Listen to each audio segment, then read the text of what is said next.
Hey everybody, welcome back to my kitchen.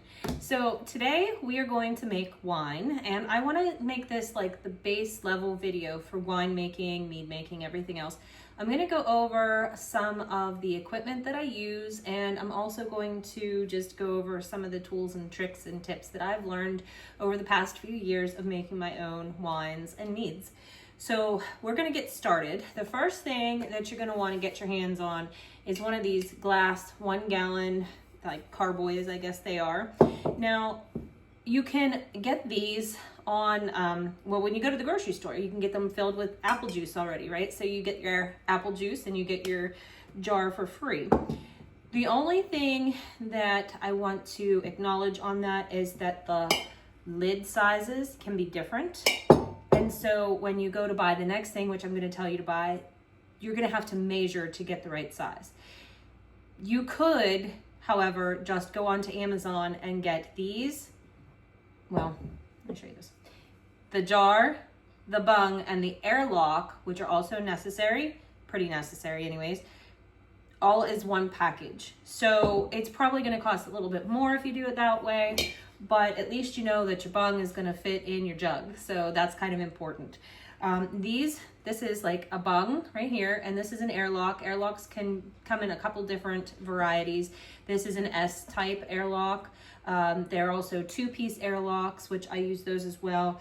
But you want this to be able to go on the top of your jug so that the gases can escape without blowing up and no bugs or critters or anything like that can get in. So that's very, very important. Now, say you go to the grocery store and you buy the gallon of apple juice and you really can't wait. You really just want to get moving right along. You can, I've not done it. I know other people that have. You can just put a new, like out of the package, balloon on the top and use a gum band around it to a rubber band, but we're in Pennsylvania here, in Western Pennsylvania, so it's a gum band, okay? You could put that around there and that will fill up with gas and let it kind of escape naturally. That's not the preferred method, but if you're desperate, then you can go ahead and do that and that will be fine. Do not put a cap on this. Don't do it. It will turn into a terrible bomb and shrapnel of glass and juice will go everywhere. It'll be awful. Don't do that. You know, like I said, if you're super desperate, you need to do something, you can do the balloon trick. You could even go so far as to put like a piece of parchment paper and your gum band on there. That will work too. Basically, you just want to make it so that the gas can escape without going boom and nothing can get in. But very strongly suggest you get yourself bungs and airlocks. Just makes everything a lot more streamlined and there's a lot less risk involved. And but what I mean by risk is you don't want to put your brew all together and get the work put in and then, you know, get mold or something like that, because then you're going to dump it off or have it turn to vinegar, which I've had happen before with the bung and airlock. When I was making a low ABV cider, it turned into vinegar. So these types of things can happen, and the more precautions that you use, like a bung and an airlock, just going to really make sure that those types of things are less likely. I'm not going to say they're impossible to happen, but they're less likely. The next few things that you're going to want to get your hands on is a simple turkey baster. This one's actually glass. I think I got it for brewing, but a turkey baster is fine. You want some sort of a test tube, just a little graduated cylinder. Mine hasn't even graduated. It has no marks on it. It's just a cylinder. And then you're going to want to get a hydrometer. And these can be found anywhere. There are different types of hydrometers. Make sure you buy one for wine and beer making, okay? Because you can get them for like maple syrup and stuff like that, and it's not going to give you the same reading. You need it to be for, you know, wine and beer. This was from North Mountain Supply, A lot of this was from Amazon or North Mountain Supply. I'm not sponsored. That's just where I go to shop. So here we go. We're going to go ahead and get started. Oh, one other thing, you're going to want an auto siphon. This is just going to make your life, okay. It's going to make your life so much easier when it comes to the racking process. I don't need this right now for getting this wine on, but we're gonna check on my blueberry wine over here, and we probably will use this for bottling, but I wanted to show it to you for the video's sake. Also, something that is very, very, very important when you are making your own beverages at home is to make sure that everything is sanitized. So you can get Star San, you can get baby bottle solution to sanitize baby bottles, or you can simply put these things in the oven for a while like I do with my canning jars. Obviously, you're not going to do that with your plastic things, okay? So those still need sanitized as well. You can even put your plastic things into a boiling water real quick as long as they're safe at that temperature and they're not going to melt. But, you know, make sure that it's sanitary some way, shape, or form, because you don't want the mold and the nasties to happen. Okay, so we got all this equipment, you know, and there's other little odds and ends that you could get along the way, but this is basic, okay? This is going to get you started. And since we're just doing basic and getting you started, we're going to do something super, super simple. We're going to make wine out of store-bought juice. Okay, so I went to Aldi's and I just made some wine from their grape juice, which was pretty good. It wasn't my favorite, but you know, it will absolutely do in a pinch. It tastes very much like grape juice that turned into wine. That's exactly what it tastes like. It's just maybe a bit more acidic for my liking, so I think in the future, if I were to make it again, which I will make it again, I'm probably going to tweak it, add a little bit more tannins, and maybe some, I need to get, well, we're using baking soda today for this, but I need to get something to dumb down the acid, because as you're going to find out, there's citric acid in store-bought juices most of the time for preservation's sake, and you don't want your brews to be acidic, so we can buffer that with something. Now, there's special blends that you can get from places like North Mountain Supply and other, you know, brewing supply places. But in my case, I don't have any on hand, so I'm going to use baking soda, which is totally acceptable to use. However, from what I understand, baking soda can leave a slightly salty taste to your brew, so we're just going to make sure that we don't use a whole lot of it. Like, we want to keep it to the lower side. But the juice that we're using today is from Aldi's, and it's their black cherry plum juice, and you want it to be 100% juice.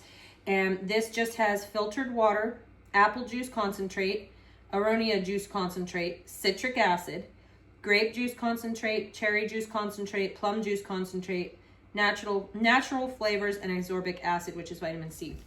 So we're going to have to test the pH on these because we want to make sure that we don't have too high of an acidity level, because that will actually affect your fermentation, which making wine, making mead is just a fermentation.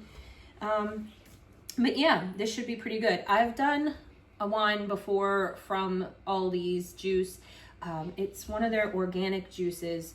I can't remember. It comes in a glass bottle, and I don't know, it was like, I don't remember, it had like pomegranate and stuff in it, and that turned out really, really good. So we're excited to go ahead and try this one. So the very first thing that we're gonna do is, actually, probably what I should do is test the specific gravity of this juice. Because if this juice already has enough sugars in it, I don't need to add sugar. But I'm gonna guess that it probably doesn't. Let me let my dog out really quickly because he's getting annoying in the background. I'll be right back. All right, I'm back. So we are going to check the specific gravity of this juice to see how much sugar we're gonna have to add. And we'll go over that here in a minute. Let me see if I can pour it in here without making a big mess. Yes, I just went on my tippy toes because I'm short. All right, let's see where we're at. Okay, so we are going to add sugar. It looks like it is exactly 1.050. So we're at 1.050. My target is usually 1.1 or a slight bit higher. The reason why is because I want to achieve a certain alcohol ABV. Like I want to be 12, 13, maybe even 14%. And you need to have a higher specific gravity when you start for that, so you need to have more sugar. The reason is because your yeast is going to digest that sugar, and the gases that they emit after they eat said sugar is what your alcohol is. So basically alcohol is just yeast farts. That's what it is. So my target with the yeast that I use is always around 1.1, 1.1, you know, 1. I don't like to go too high, because then if you go way above what your yeast can tolerate, then that can cause a problem too. So now we know this, we're going to add sugar, and since this is sanitary and this is sanitary and that was sanitary because I just opened it, I'm going to dump it right into my jug.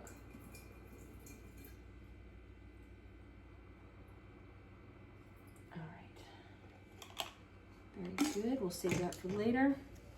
And actually, now that I took some out, I'm going to give this a good shake, because usually these juices, especially if they're from concentrate, will collect some stuff down here at the bottom, and you want to make sure you get that in. Also, at this point, it is really good to aerate all of your juices and all of your stuff. So it's good to get the air in there. After your fermentation has started, air is not good, because that can help you turn into vinegar.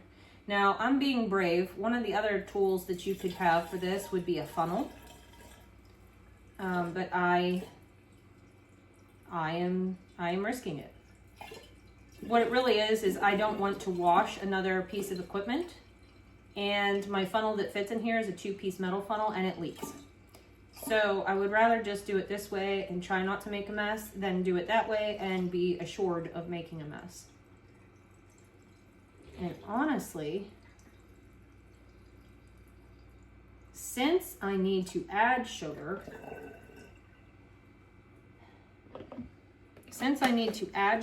and not dilute this at all, I'm not even going to add water, and I don't think I need this one. I'm going to just add more juice. And then we'll start the adding of sugar process here. I'm probably going to have a little bit of juice left over, which is perfectly fine because the kids enjoy it.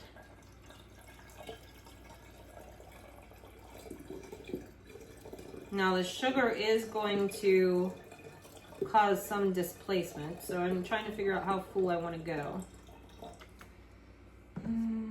Let's start here. We can add more juice and tweak it as we go. I thought I had an open bag of sugar. I do, but there's not much in there. Well, you know what? Let's go ahead with it. I'm just using regular white granulated sugar. You could use brown sugar if you wanted. I don't think that flavor profile would work really, really well with this, but you could. You could also use honey, which will borderline make it a mead, but that's fine too. Whatever you have on hand, you can use. You just can't use something like stevia at this point, you know, because that's digestible for your yeast. And I don't know how much I'm adding here.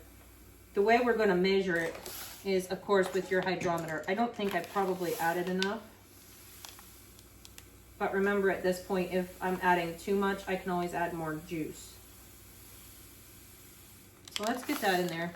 The reason why I have the extra bung with no airlock is because we're going to put this on here now, and we're going to cover it over with your thumb, and you're going to give this a really good shake because the sugar all goes to the bottom. So you want to make sure when you are measuring your specific gravity that you have all of your sugars dissolved, or else it's going to be inaccurate. And you're really not going to know what your brew is doing. Now, of course, there's people that don't do specific gravities or anything like that when they start, and that's fine. Those people have probably been trained to do it that way, and they probably know what they're doing, or they're winging it and taking a risk, one or the other. We don't judge here, but the way I was taught, well, nobody physically taught me how to do this. I watched City Standing Brews, which I love, and I'll leave the link in the comments down below because they're a wealth of knowledge. But the way I learned how to do it was with specific gravity, and so that's exactly the way I'm going to do it. Okay. Whoop. Shot. Okay. Let's just take a gander and see where we are now. My sweeper is yelling. It was gonna run and then it decided not to. All right, so try to make sure you don't get the foam. Gosh, this juice smells so good. I'm really excited to see how this one's gonna taste. I definitely need to resupply my winemaking kit here because I am definitely out of some things that I would normally like to have. But we're making do because I am on a mission to brew all of my own wines. So I don't want to go to the liquor store and buy anything. There's a couple reasons for that. Number one, this is pretty natural. I can go buy organic juice as well, and then I know for a fact that there's no pesticides or anything in it, but I can control what goes in and I know what it's made with, and so I can control like what I'm consuming. So that's pretty important to me. Also, at Aldi's, these are like $3. So I'm not even using a full 2 of these. That means I'm gonna get a gallon of wine by the time I factor everything in for maybe $8. That's a pretty good savings when you really think about it. So if you're frugal and you're also concerned with what you're ingesting, then this is the great way to go. And besides, in the prepper community, say shit hits the fan, which you never know when that's gonna happen these days, it's nice to have something to be able to barter, okay? So in times like that, say a liquor store's not open, people are still gonna want their fix. Now I have something that I can barter with, right? It's just something to keep in the back of your mind. Okay, that bit of sugar that I added brought us up 30 points, so I'm at 1.080. I wanna go a little bit more. So we dump that back in. Remember, air is okay at this point. So we're gonna go back in with the, whoop, look at me make a mess. And it's okay, I'm gonna add a little bit more because I can always add more juice. The worst thing that's gonna happen is I add too much juice and then it's going to bubble up and out of the airlock and make a huge mess. Then I'm gonna put it on a cookie sheet. Actually, I'll probably put it on a Pyrex dish because they have a bigger lip, so that won't be as big of a problem. Okay, back to shaking. Remember, you gotta shake after every addition. This has to be the easiest way to get you guys started making your own wines. There's a lot of different ways, like I'll show you the blueberry wine that I made. It is absolutely amazing. I made it with organic blueberries, and I put that in a bucket, so. Here we go. Just when you think you're done, stuff still settles to the bottom and you just gotta keep going. It just builds tremendous upper body strength and a really strong thumb. Oh, I gotta keep my thumb on there. It's shooting all over the place. I'll have a sticky mess later. All right. It doesn't look like anything's settling, so I'll quick get a reading.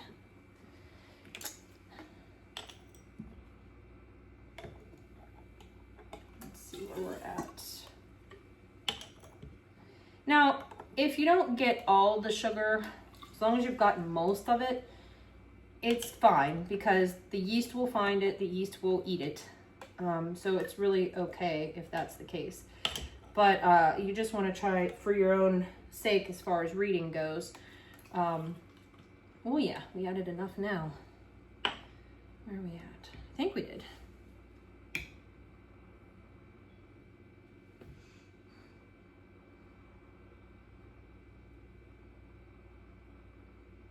I could actually add just a wee bit more. Okay. I was at 1.092, so we're real close. I'm glad I stopped with the juice where I did because we're right up there. Oh, dang it.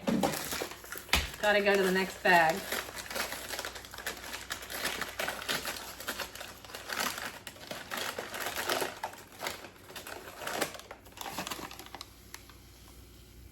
I don't want to add too much. That's probably going to be good. Now, you're gonna find some recipes that are going to tell you how much sugar to add based on weight. I have a problem with that. I'm gonna give you an example. Said blueberry wine over here that I'm set to rack. I used a book, a recipe, and I really don't do that anymore. I really make my own recipes, but I decided to go with this book. And not only it was for 1 gallon, and I filled up a 2-gallon bucket because of the displacement. Not only that, but I had to add a lot of sugar, and then it just wasn't coming up right on my readings, so I had to add more sugar. It just turned into a great big mess. So sometimes I think once you've got the basics down pat, it's just easier to make your own recipe. As long as you're adding all the proper additions, you're gonna be good to go. Let's give this a try. I'm starting to get sticky.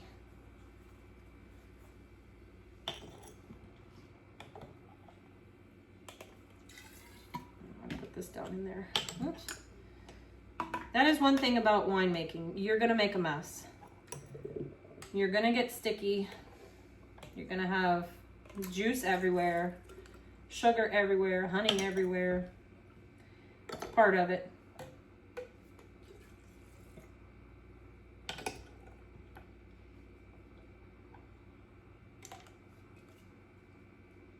I think we are good, guys.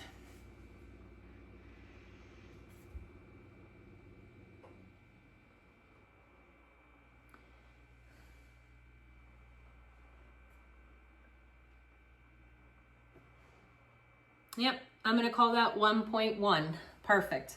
So we're gonna dump this back in. I don't have to add any juice. So what I have left is just gonna go straight into the fridge because the kids will drink it. All right, let's set that aside. Set all of this aside. Okay, let me wash my hands off real quick. Sticky, sticky, sticky. All right, so this is my Ziploc baggie full of winemaking stuff. Yeast nutrient, yes, we're going to use that. Pectic enzyme. Yeah, I think I'll use it. We'll go over what all these things are here in a minute. This is my yeast that I use, and this is probably my favorite yeast, for me anyways. This is Lalvin EC1118. I'm going to use that. My pH strips, I want that. My tannins, I definitely want that.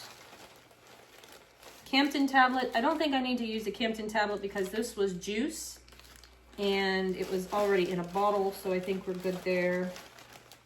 I'm out of acid blend, but we don't need any more acid than what we have. So, in fact, let's test that really, really quick before I start adding any more additions. These are just acid test strips. This is where the baking soda comes in. So this is another piece of equipment that you might want to get. They're really, really cheap. I think this was $3.50 for, I don't even know how many, probably 100. So super cheap, inexpensive. I'm going to use just a little bit here. And I'm going to show you, actually, it's not bad at all. It's at like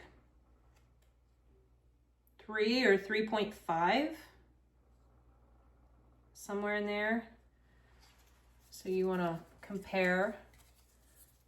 Let's see if you can see. Compare your color of your test strip to the chart. And I'm seeing 3.5. So that's what we're going to go with. And actually, that's acceptable. So I'm not going to add baking soda. I'm not going to do anything. That is ideal. Perfect. Makes my job easier. So now we're going to just go in and add some tannins. I got to get my measuring spoons out. I keep everything in handy little Ziploc baggies because then when I need something, I just pull out the Ziploc baggie and all my measuring utensils are here. Okay, so your wine tannins is basically just like I don't want to say wood ash, but it's literally just like probably powdered, yeah, chestnut wood tannin. That's what this is. That's going to give your wine like an oaked feel almost. So if you like that, add it. If you don't like that, don't add it. It's not a big deal. So we're doing a red wine, so 1/3 of a teaspoon. Guys, I'm not trying to be exact. This is a 1 teaspoon job, and I'm just going to fill it to what looks like 1/3 of the way full, and in we're going to go, because I like tannins in my wine. If it goes a little bit to the more oaked side, I'm fine with that. Some people are probably watching this that follow directions to a T and they're cringing. All right, pectic enzyme. I'm going to do 1/2 teaspoon. Again, I don't think I really have to worry about it with this, but some fruits do have pectin in them. Plum's going to be one. Cherry's going to probably mildly have it. Apple, though, for sure has it. And so this is just to make sure that it gets past that pectin and it continues to ferment. So we're going to do 1/2 teaspoon pectic enzyme. There we go. And we're going to do 1 teaspoon of yeast nutrient. Now, this is just going to make sure that your yeast has exactly what it needs to thrive. There are organic yeast nutrients. This is not one of them. But use what you would like. There's all different kinds. Okay. Close. This is, actually, it's diammonium phosphate. That's what this is. All right. So the last thing that I'm going to add, by the way, I got all of this, most of this stuff anyways, from Hobby Homebrew, and that's on Amazon. Again, not sponsored, just that's where I got stuff from. The last thing is going to be the yeast. And notice I'm really not like mixing all this in. It's gonna work its way out. So I got my Lalvin EC1118. That is my yeast of choice. Now, supposedly you can just use 1/2 a pack of yeast for up to 3 gallons. Using more or less, really under 3 gallons, doesn't make a difference. I always just go ahead and I add the whole thing. That's just my personal preference. If you want to use 1/2, go ahead. At this point, I'm going to put the airlock and the bung on here. I already know what my specific gravity was, and I'm going to write that down on a piece of paper, because in a couple weeks, when this activity all stops, we're going to come back and check it. So I just have vodka in this airlock up here. Just use, you know, a spirit that you don't love using, like drinking. Just put that in there, or your Star Sand can go in there. Do not use like soapy water or anything. It has to be something that you don't mind if it somehow gets into your brew. So we're going to set this aside on a lipped tray in a safe spot out of sunlight, and we're going to let this sit. Within probably an hour or two, I'm going to start to see it bubbling like crazy, and that means fermentation has started. In the meantime, I'm going to go grab my blueberry wine that's already done, and we're going to come back and talk about that. All right, so this is the blueberry wine that I made using those organic blueberries. And it was using that recipe that I told you that I was not a fan of. Now, I had these in a 2 gallon bucket, and I had to get it off the fruit because it just wasn't fermenting. It was just bubbling and bubbling and bubbling, and it wasn't going anywhere. So I want to check the gravity of this now. And actually, I'm going to rinse this out really, really quickly. Yes, I have a sink here too.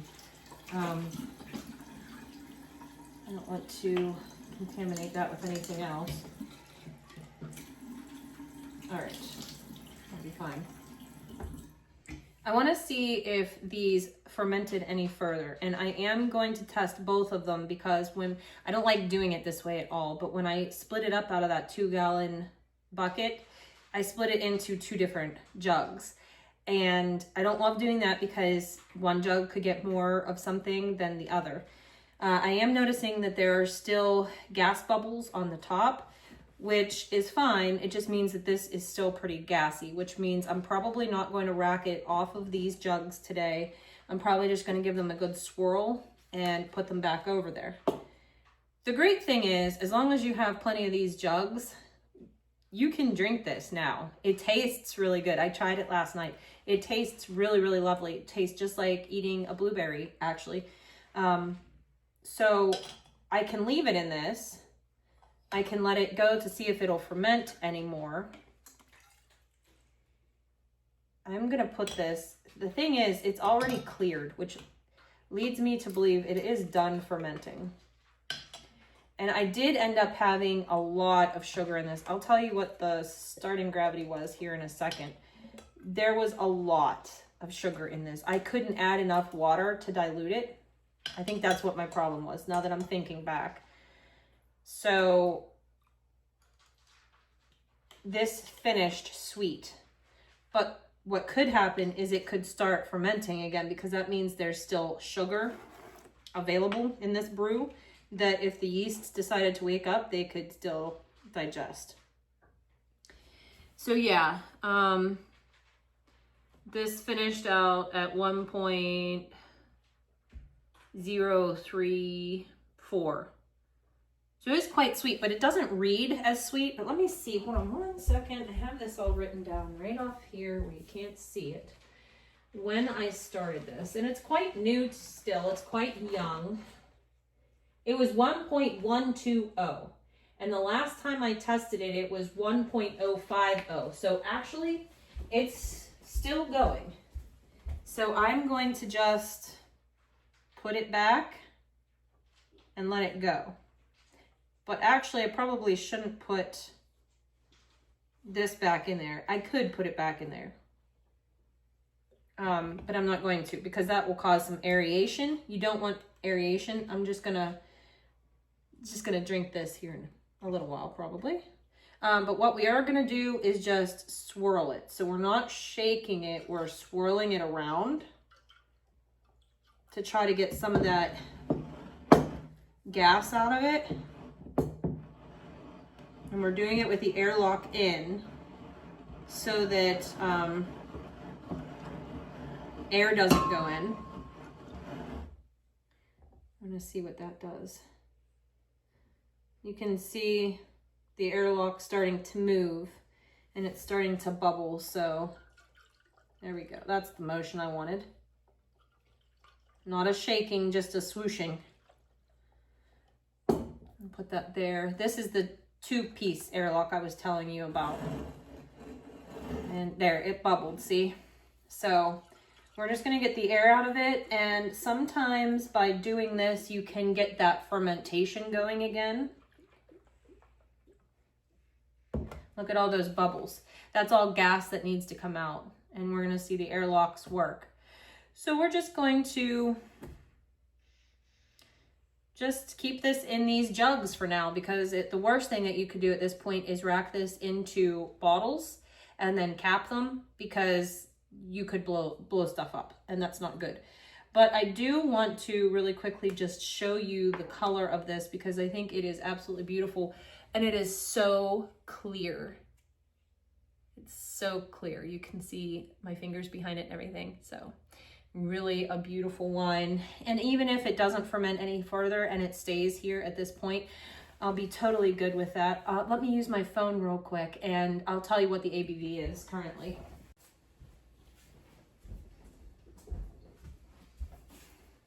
All right, guys, I'm going to show you the proper way to dispose of, look at that, look how pretty that color is. Let me see. There. The proper way to dispose of a perfectly good wine sample is just by drinking it. This is lovely. I'm not a sweet wine drinker at all, but this almost tastes like candy. It is so sweet, so fruity, and it smells just like the freshest blueberry picked right off the plant. I calculated the ABV and currently it's at 11.88. I know the yeast I used for this, which is Red Star Premier Rouge, this can go up to 13 or 14%. So that's why I'm hesitant to put it in a bottle. We haven't met that tolerance yet. So we're just gonna let it sit, because if I just have to siphon it out and drink it from there, that's fine too. I hope you guys enjoy this video. I hope that you follow this along, because there's going to be a part 2. This is part 1. There's going to be a part 2. There might even be a part 3. That's just how fermenting your own beverages goes. You don't know always how long it's going to take. Different temperatures of your house, different times of the year, different humidity levels, they all play into it, and it's okay, and you just got to go with the flow. But it is a very enjoyable hobby, and I hope you guys will enjoy it too. So I will put the recipe that I used for this down below, and then I'll probably catch you guys up in 2 weeks on this wine. So you're going to want to make sure that you hit the notification bell so that you don't miss that video too. I hope you guys have a great day. I hope you enjoyed pulling up a chair in my kitchen, and I will see you in the next video. Bye.